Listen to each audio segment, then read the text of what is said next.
Okay, is that pretty much it? This is everybody? I can't believe you guys, when I ask you to move up and you're still halfway back there. Seriously. God.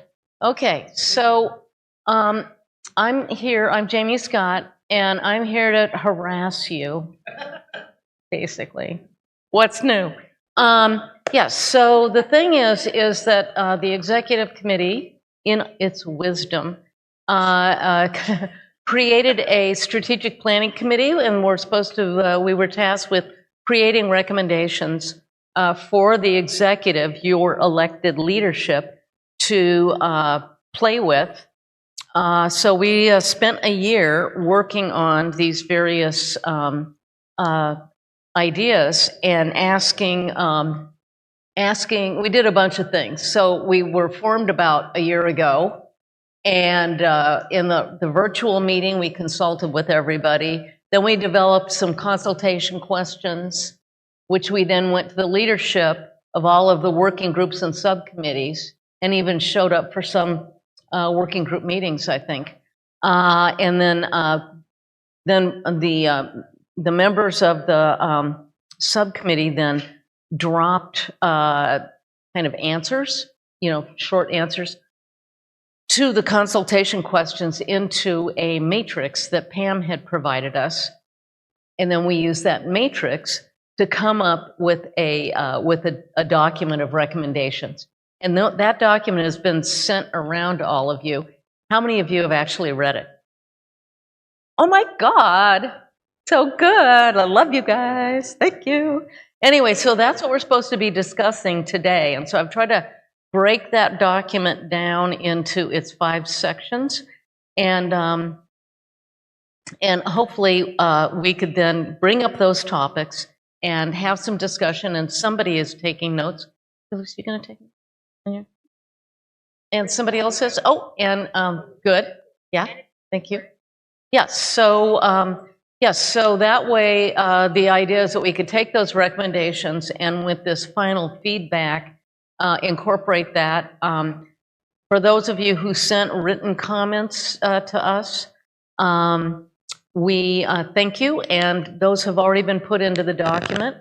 So, so this would be our final round of getting changes to then give to the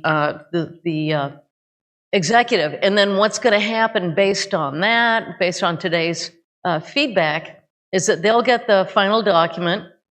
And then hopefully, now that Christian has done such a wonderful job with governance, the executive will then create a strategic planning task force. And over the coming year, they will actually create the strategic plan. So it just takes a lot of thinking and, what's the reality of our situation? Where do we want to go? And I think that one of the major points of focus should be in our early career people, especially, and how to support them and so I'm hoping that all the young people here would, and that's why we're trying to get everybody up front, is to have a good, fulsome discussion of what do you think would help you all the most. Okay, so I think that's pretty much it. And anyway, so you can see we've done a lot of stuff kind of behind the scenes. And this is supposed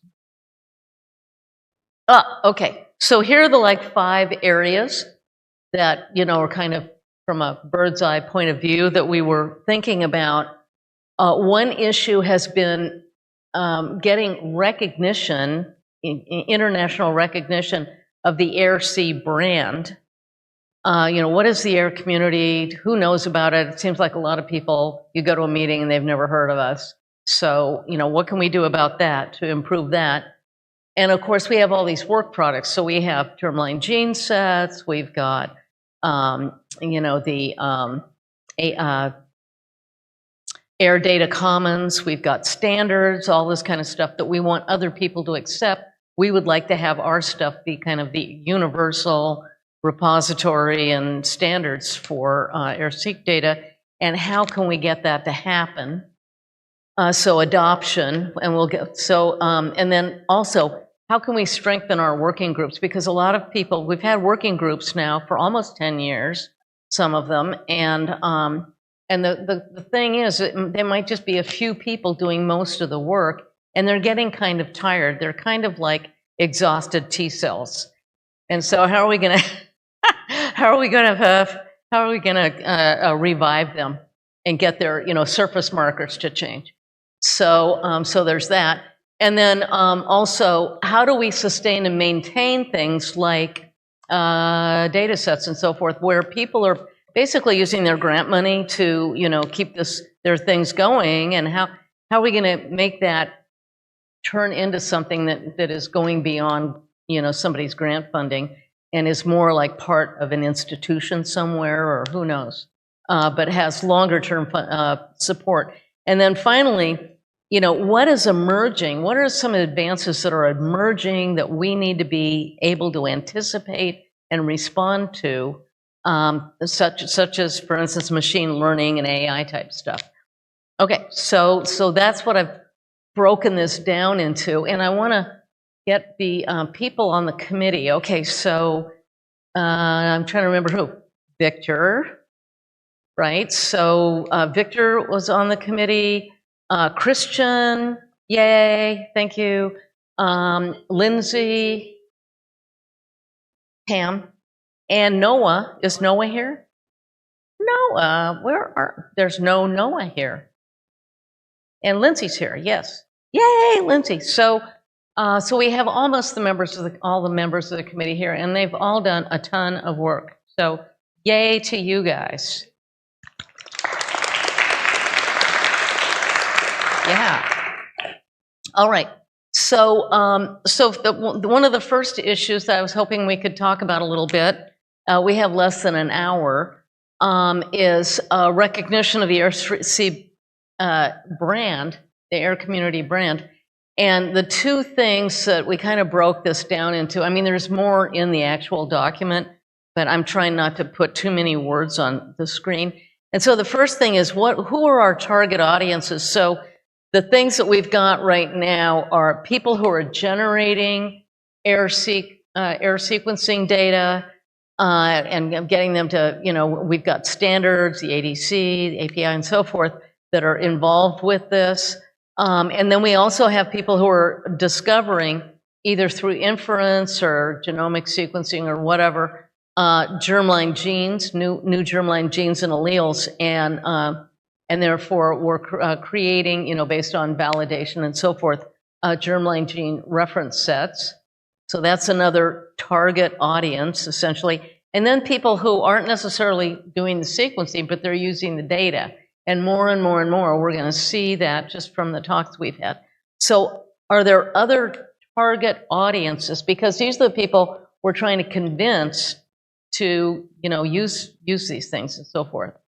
Are there other target audiences that we should be thinking about? Yes, just speak out.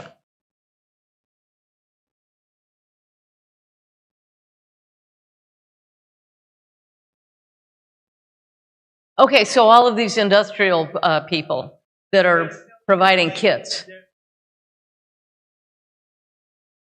Really good point.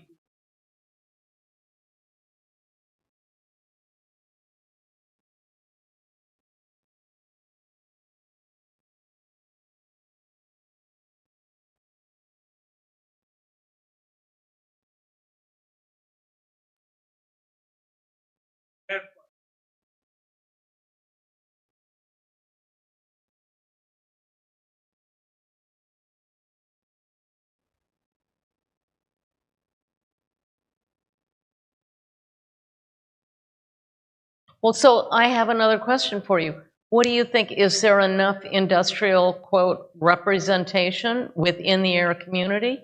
Because we're not trying to leave industry out. I think a lot of societies do try to do that because they feel like they're in conflict, which to me is crazy. But do you feel like that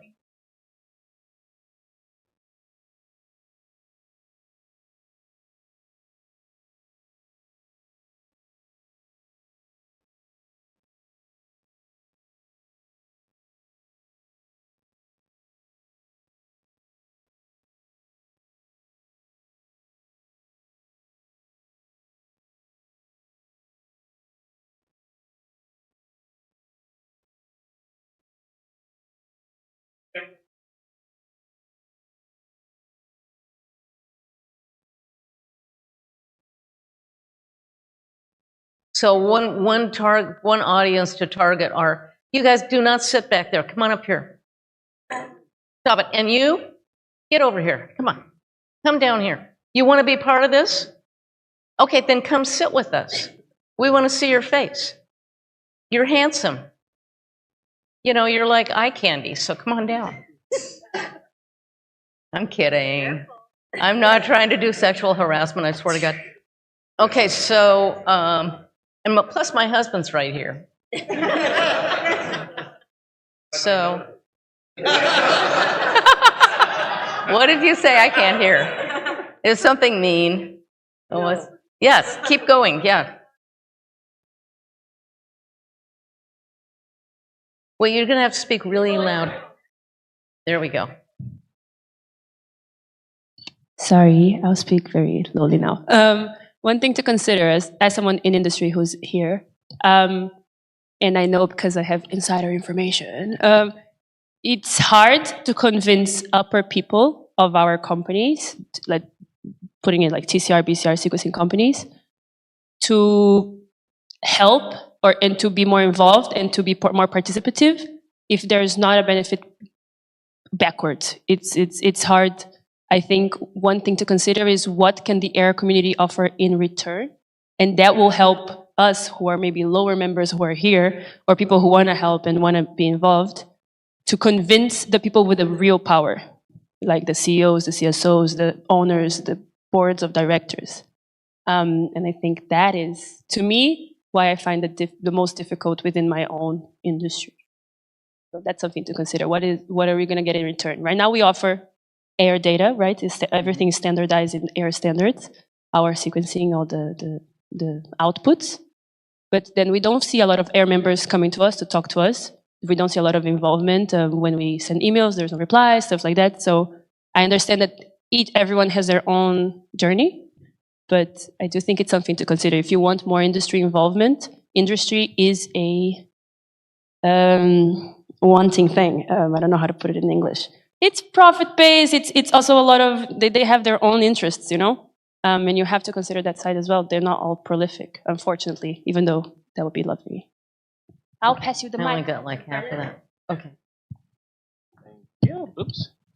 Well, I sent somebody the Omniscope, Lindsley. I don't know if that worked out, Peter Lindsley. But, okay. But, I mean, one benefit, I think, is so you put the Omniscope user puts their data in the AIRR Data Commons, and then somebody else uses those data in their study and then realizes, oh, Omniscope is the one that sequenced it, and then maybe that's one way to get, you know, it's just one little piece. And then we could talk about, at some point, we could talk about more support from industrial and maybe putting logos on, you know, the page supported by the, you know. Sorry, maybe. I can't hear what you're saying. Maybe, you know, putting, for people that are supporting the AIRR Data Commons, they put a logo on the landing page or something. It's a possibility.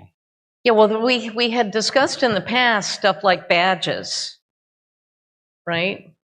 Badgers, we don't need no stinking badgers. But anyway, yes, so how is it that people keep on diffusing out to the back? All of you people, come up here. Join the conversation. I'm sitting in the back. Come on. I know. So, Jamie? Yeah, come sit up here. Jamie, Anyway. can I make another point about the comment that was raised here? Is that Yes. I think one potential advantage for companies that offer data in AIRR compliant format is from the customer perspective. So if I'm a customer that's thinking about using a data platform or assay that's offered by a company, to me it's a definite plus if they offer that in an AIRR compliant way. It's easier to share the data. It makes me compliant with whatever future regulations are coming down the pike in terms of data sharing. So I think that's one way that, in terms of competitiveness, that's a potential advantage. So sorry, Nina, are you saying then that, for instance, there's some way that if you're a member of the AIRR community and you're using something in an AIRR compliant company, that you could somehow or other?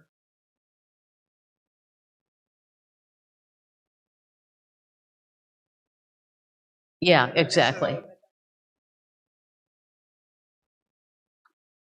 Get a customer. That's the benefit. You get a customer that's going to come back next time because the product you gave them is the product they paid for what they wanted. So you gotta. I think you can sell that up, right?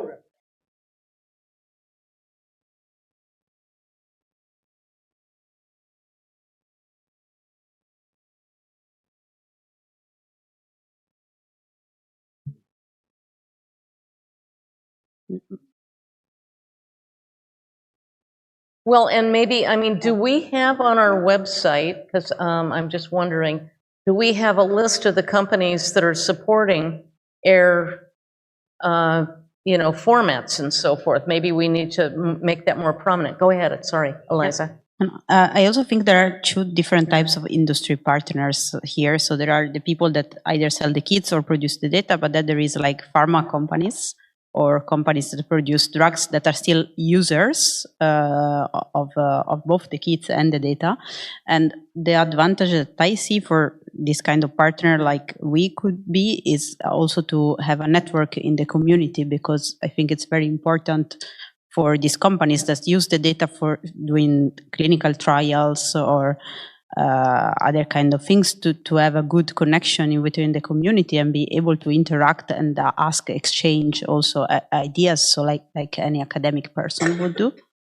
So this is the advantage that I see personally. It's a bit difficult to sell it at high level, I must say, in management, indeed, because they don't, you cannot just say, oh yeah, I go there because they are the experts. So you need to bring something more practical back sometimes. But that's personally my personal point of view, and I'm gonna keep insisting on that. Okay, so I'm kind of hoping we can move on a bit. I mean, I think it's, yeah, that's what I mean. So, yeah, you could just go right ahead. Just yell it out. Okay. Hello.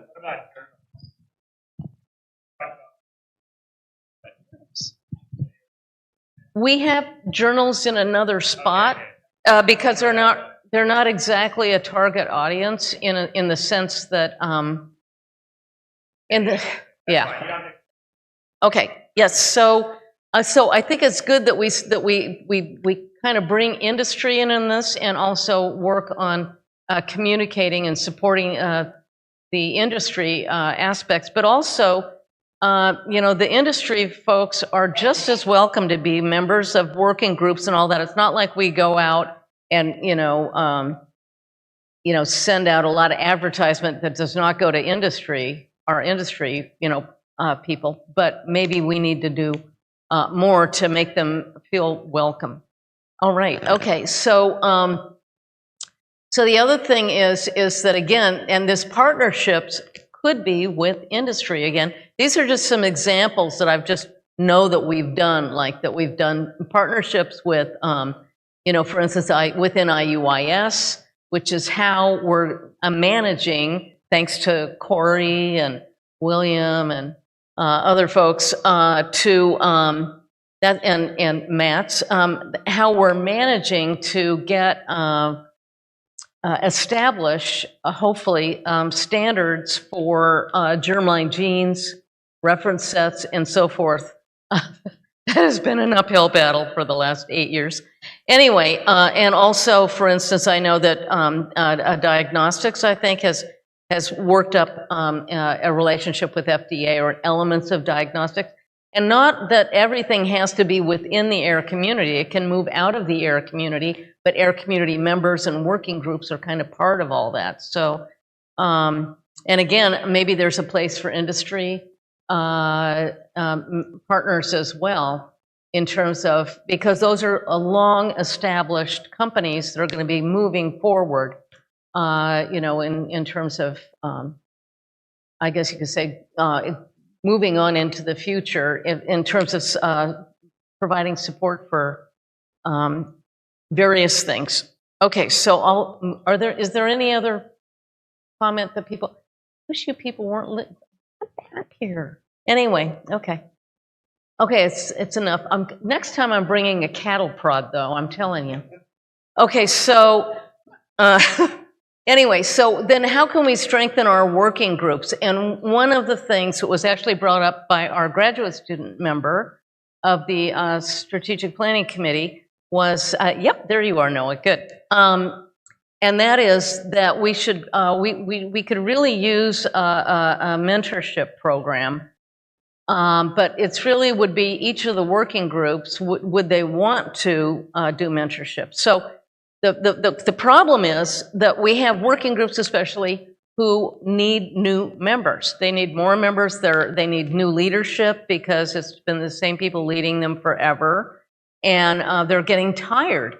And so one way to revive them is to have new members. And the population that we feel is really missing are younger, younger scientists. And I think some of them have felt like they're not really fitting in too well with a group that's been established and working together on standards or whatever for the last, 10 years. And meanwhile, these guys walk in and they are part of the meetings. They have no idea what's going on because nobody's really catching them up on things. So this is the idea. And Noah, do you want to talk about this some? You're a member of the group, and yeah. Yeah, there we go. So Noah is one of the members of the strategic planning. Thank you. An alternative way of framing this was also thinking of more formal onboarding procedures into the working groups and subcommittees, because I've both witnessed and heard about folks, floating into a working group for a few weeks or months to join the meetings, not being super aware of the procedures, not being assigned particularly actionable to-dos, or not sure of what their role is as they join a new working group, and having either a more established sort of mentorship role or onboarding procedure to help capture those, make people know that even if they're there just in the working group to learn what it's like, that's what they're there for, and they're successfully completing that and can feel good about that and continue to be in that working group space. Yeah. So there are a couple of questions I want to ask the group.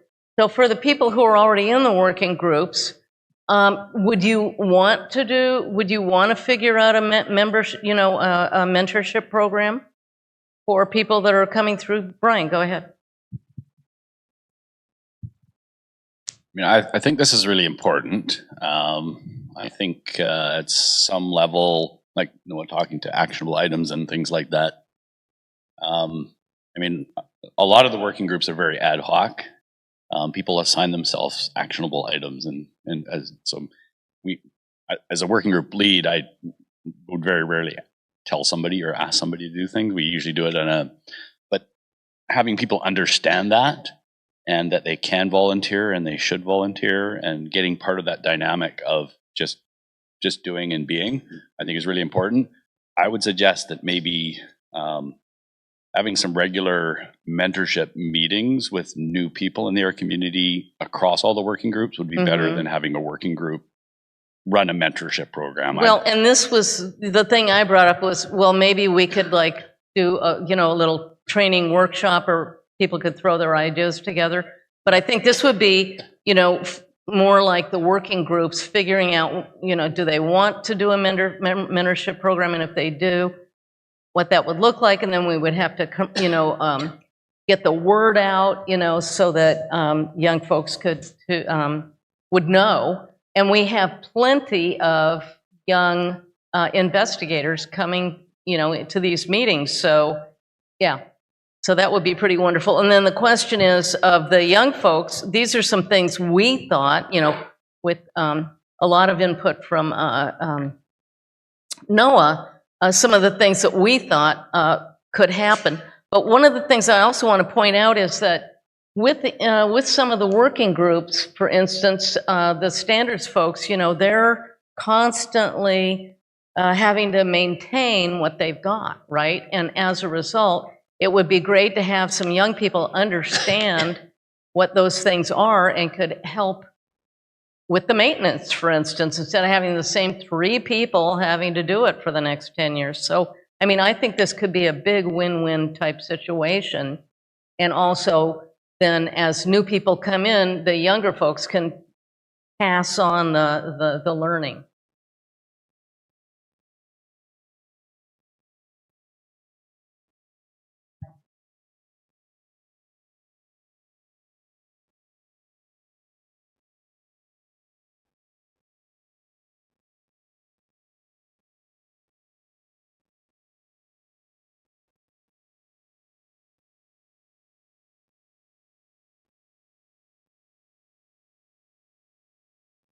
Question. Talked about.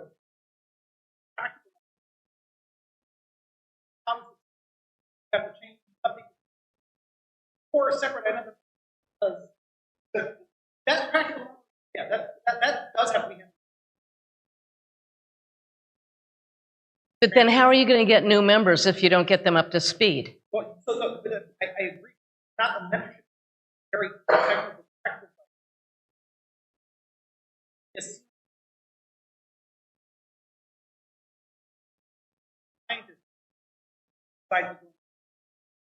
Mentorship. They still need somebody to show, say, like, this is. Okay, I think we're just, to me, mentorship just means getting somebody up to speed. If you want to use a different word, that's fine. But the point is that if it's specific knowledge that you're passing on so they can be functional members of a working group, which is what I'm trying to get at. If you want to use a different term, that's fine. But the point, it has to be specific to the group, right? Whatever you want to call it, it has to be specific to the group. So I understand what you're saying, is that you think that there should be a generic mentorship program?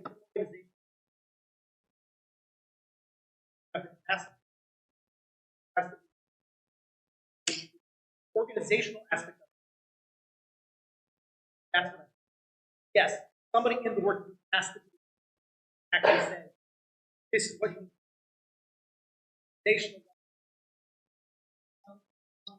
That has to come. For people don't have capacity. Okay, so let me ask the students and the postdocs and the new people here, are any of you thinking of asking to join any of the working groups? That's not what I mean. Well, that's what I'm saying. I don't know if you need organizational anything. So there are some people here, and so are you feeling, tell me how you're, tell the group what you're thinking of and what you'd like to do. Or just yell. Yeah. Oh, sure, get the old people to have to get up. God. The old people. Hi, I'm already part of comms and I want... Oh, you just turned yourself off. Test? No.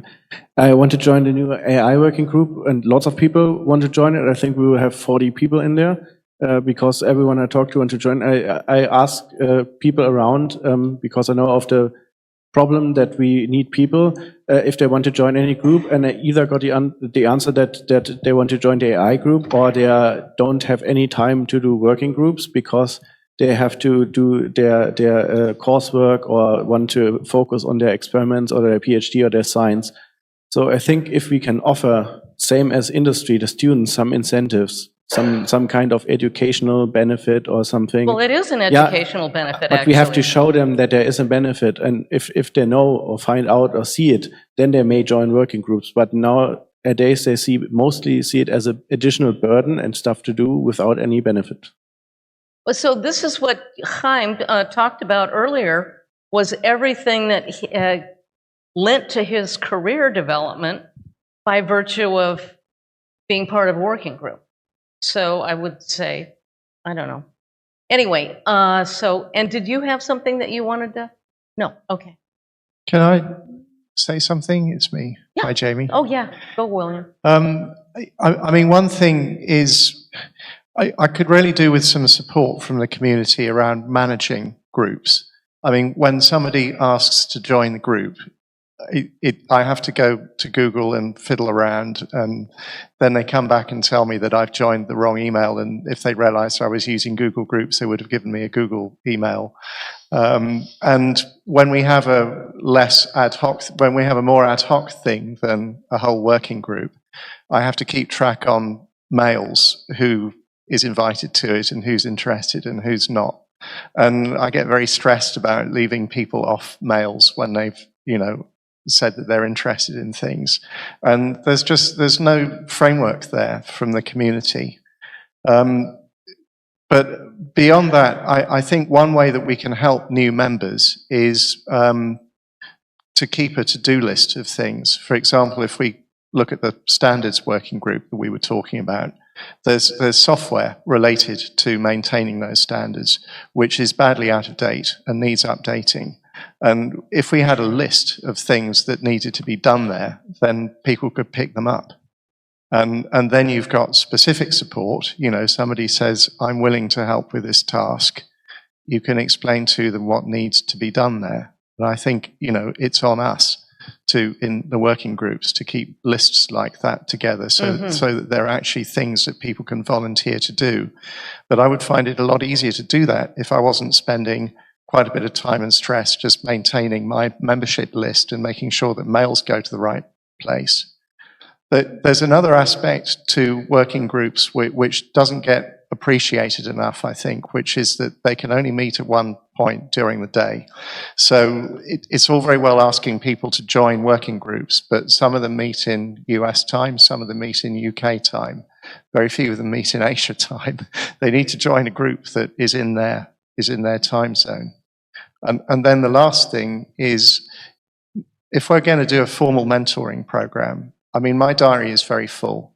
I don't mind giving space up to mentor somebody, but I would need to know that they're committed enough that it's worth doing.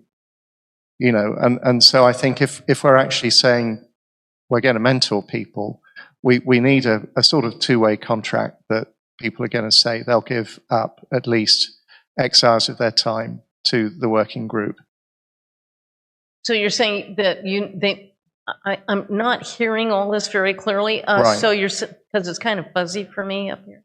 But so are you saying then that if people are joining the group and the group's going to be putting effort into them, they need to make a fairly decent commitment? Is that what you're saying? Yes. Yes. Yes. It needs to be a two-way commitment. I will make a commitment, but I want to know in return that somebody is actually going to hang around for a while and do some work for us.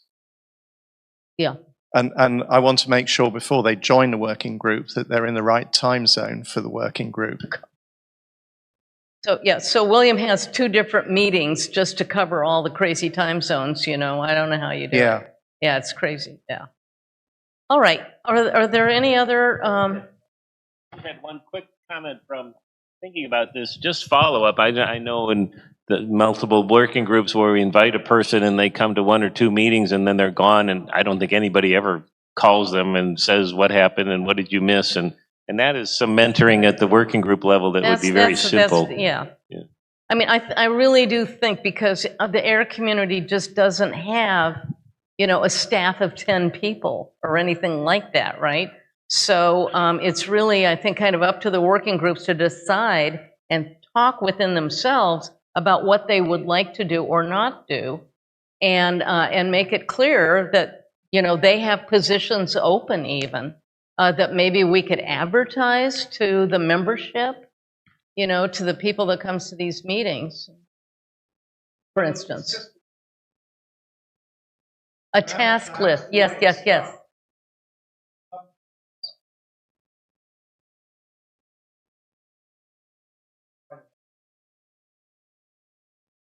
Here's some stuff you could do, yeah.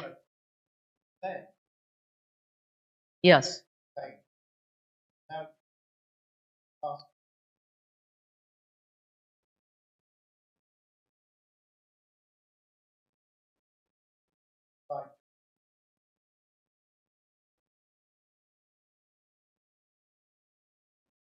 Okay, so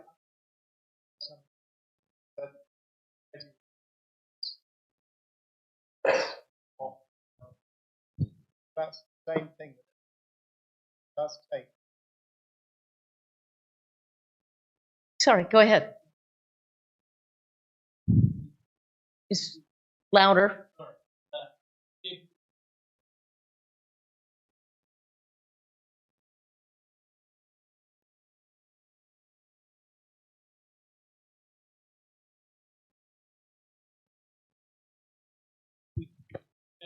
Very long time they have like this communication Oh, now it's loud.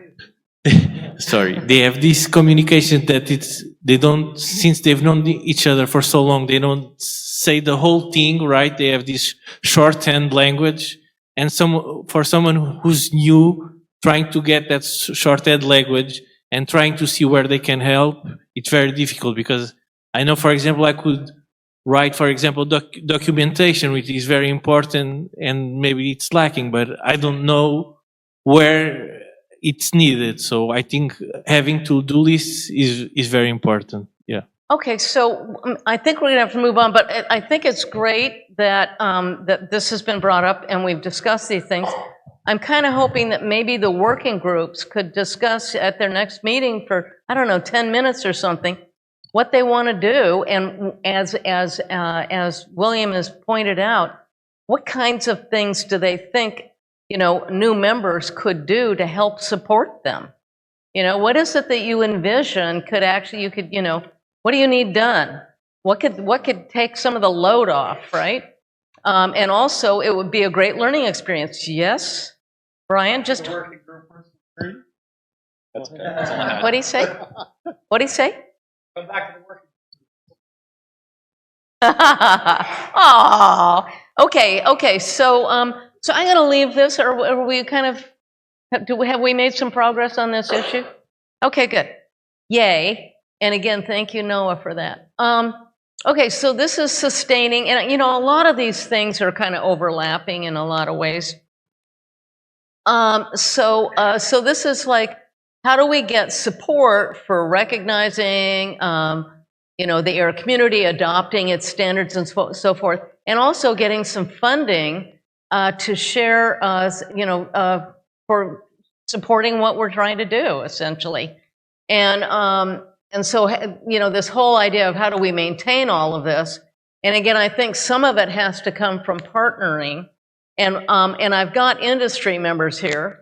So, you know, and industry folks, you know, yeah, we do ask you to help sponsor the meetings, but we need you for so many other reasons, you know, because you've got all this brain power, you have all these customers, you know, you talk to the world, and the world uses you. So, you know, how can we strengthen our ties and our communication and so forth with industry? And if you have any suggestions here and now, great. Or go back to your folks and talk to them and say, what do we need here? What do we want here? Maybe there are things you'd like our community to participate in or help you with. You know, let us know, because again, that would be very good for us to sustain ourselves. But anyway, so we have all these different things. Is there, you know, and this is where the journals come in, you know, Corey, to, you know, what we need is for the funding agencies to require our standards and to use our repositories and stuff, and for the journals to say, okay, we're not publishing your stuff unless you're using our standards, and we do not know how to get there. You know, we've talked to the journal, we've done all this stuff, and that's where stuff, I think, like the societies come in. And because they have a lot, you know, they have more of a mandate from the community.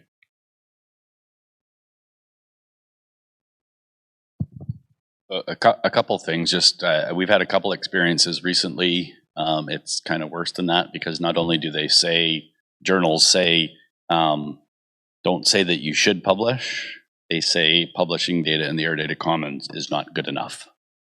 Yeah. So what? It's not good enough. It's not good enough to be the primary place for your data. But yeah, it has to be in ENA or SRA, for example. It has to be where? It has to be in NCBI or in ENA or SRA, which I think the AIRR community says that's important that you do. But they also say that publishing in the Air Data Commons isn't enough. So that's a problem. I don't know if Bjorn's in the room. At our industry table last night. Yeah, so I'll maybe mention the journal, Bjorn, if that's okay. One of the things that we talked about is, does it make sense for the AIR community to create a journal of some kind? An online community journal of some kind. I don't know what's involved in that, but that's one of the things that we talked about, that is a kind of a community focused online journal that is kind of publishing products from the community. I don't know if that makes sense, but it was something that came up at our table last night at the industry thing. Where are we going to find the time to do? Yeah. All right. So Bjorn. So just to expand on that, the idea there would be then that journal would essentially be with any time you submit something to the AIR Community Data Repository, and then essentially it describes the rest of your data, right? And gives you something that you have in PubMed and you can cite and you put on your CV, so it encourages submission. There's plenty of shops out there that we would work with. I mean, there's all these, I mean, everybody knows this. There's way more journals than there should be. This would be actually a useful one. And then the criteria is that you actually deposit your data, and there would not be, so one of the other problems is that we always talk about in the AI world, that there's a lack of negative data and stuff. That is not interesting enough, so it's not deposited because it takes work. So, but if this journal would say every quality data set that's deposited is worthwhile of a publication in this journal, then that's good. So I think that was the rationale. So just to add to Brian, and obviously there would be a cost for it, right? Like the other open access journals, and it could be self-sustaining if that works and if that's of interest. So it came out of, just for to add to Brian, for the desire to encourage people to submit their data and spend the time on submitting something and then get something out of it. Yes. No. Yes. Can't hear you, Gore. Turn on the green light. Okay. Well, then just shout. Okay. I may be out of my, okay. I was speaking from my nose. I may be out of my mandate here, but as one of the editors-in-chief of Immunoinformatics, I might suggest it for them to somehow endorse the AIR community endorsed papers and be this place. Can I play a small devil's advocate for 1 second? Your point one, I believe, is the biggest point, is recognition, almost like more people knowing about this community, more people joining, more people being a part of it, therefore kind of branching out the standards across and making sure that everyone working in the same topics in the same area is together. Is there, you have to think commercially also. If you create a journal, are you creating a journal that the audience is just this room of people? Does that make sure, does that worth the value, or is it more valuable, like he just said, getting endorsements from papers that are already established, that have a staff behind, that have funding behind, that have bigger names behind it, more people outside of this room and outside of this conference read, and that's how you spread your name out and you contribute to your first point, which was recognition of the brand. That's just devil's advocate, small second of, sometimes maybe the best way to create a bigger brand for the community is to ride the tails of other bigger brands, is to get these bigger, as he said, bigger journals to endorse you and to, well, just pointing out his. Sorry if that was not the best conversation starter. Oh, just give it to that woman behind you. There you go. Yeah. We've got 3 minutes. Okay. So, so we're done with that. And, all right. And this is our last thing. So, hey, yeah, so this is about kind of the future and the fact that we need to prepare ourselves for things coming down the pipeline that, you know, we might not have thought about. So I think, you know, one of the things is that we make sure our members stay active in the field. And again, this is about supporting our young folks, especially because they're the ones who are going to be doing the next generation of work. Ensuring, and this is from Encarnita, all aspects related to repertoires are covered by the AIRC, and I think this speaks to what Gore has brought up about, we need to start bring in more of the computational end of things and support them. One thing I was thinking is that we might want to do a workshop. We've got a workshop that Victor runs, we've got a workshop that I run, but we don't have a computational workshop. And I sat through all those AI and ML talks going, that's interesting. I wish I understood what the hell they were saying. So I could have used some background myself. Anyway, and then finally, integrating AirSeq data with other types of data and the systems immunology is a whole nother area that I think we need to be kind of stay on top of. Is there any comments that people would like to add to, or Felix would? Okay. I don't think it would be an AIR community meeting without me whining that people in the AIR community have to contribute to the AIR Data Commons, either original data or if their students are doing annotated data, make sure that effort can be shared by the entire group and upload the data to the AIR Data Commons and talk to us or VDJ server. So doesn't exactly fit in, but it said it was the last topic, so I wanted to do it. Yeah, and I forgot to bring that up because it was on a previous slide. It went over my head. I forgot. But yeah, there is, now that everybody's here, one thing that is really kind of whiny, but is really true, there are a lot of people that are in this room that do not put their data into the AIR Data Commons, and they're not using the standards. And why? You've got funding.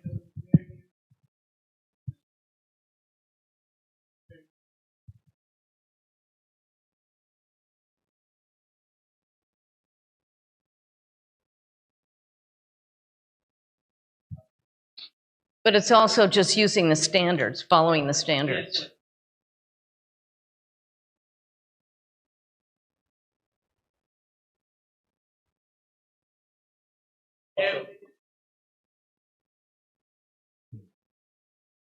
Yeah. Well, we're just not, we need to really constantly think about our commitment to fair principles, is what it all boils down to, too. And we need to always start with first principles. Yeah.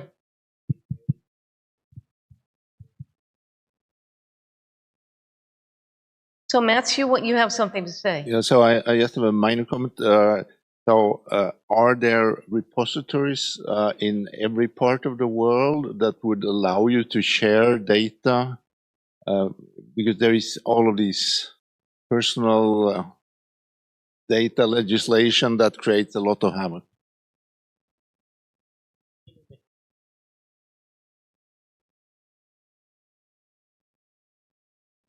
But that doesn't mean that if you have your private personal data, you can still follow the AIR standards. And if you want to share your data with this guy or that guy, or use theirs, it just becomes a whole lot easier. That's all. But our people, we need to walk the walk.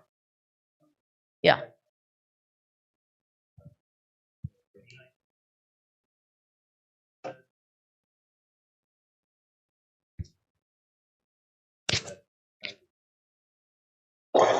Okay, so we now need to end because these guys are looking at me like with fire in their eyes.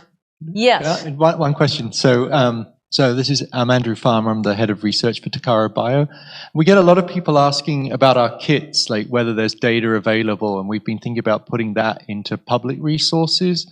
But just listening to this, I'm just wondering whether we could put it into the data commons, whether you'd be interested in data that we've generated on our kits that people could look at, or that's not the sort of thing you want in there.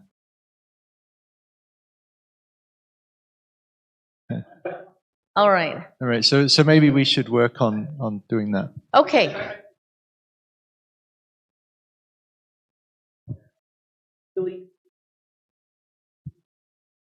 Ever.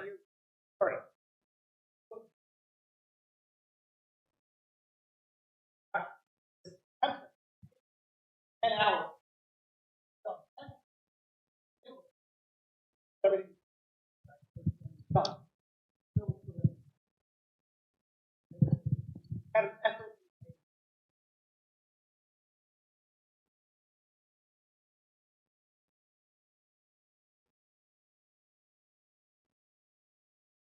Everybody's-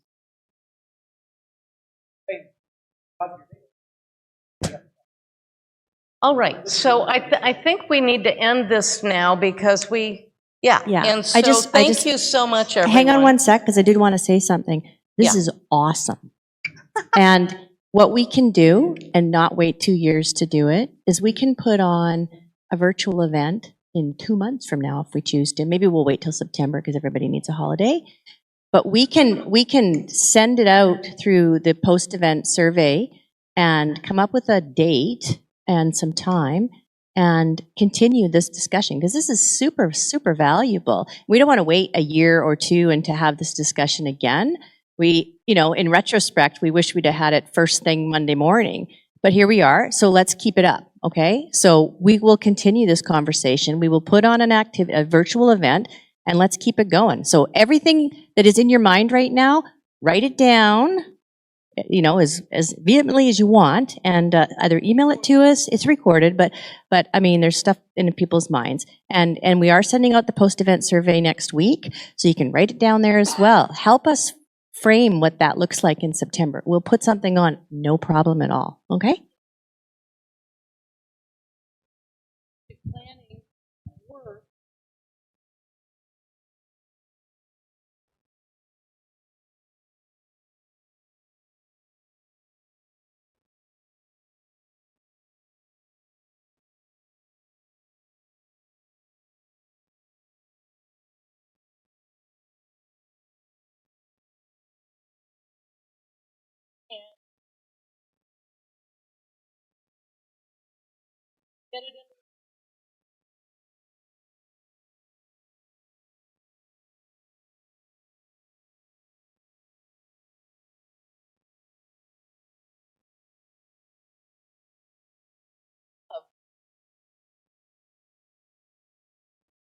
Okay, well, thank you.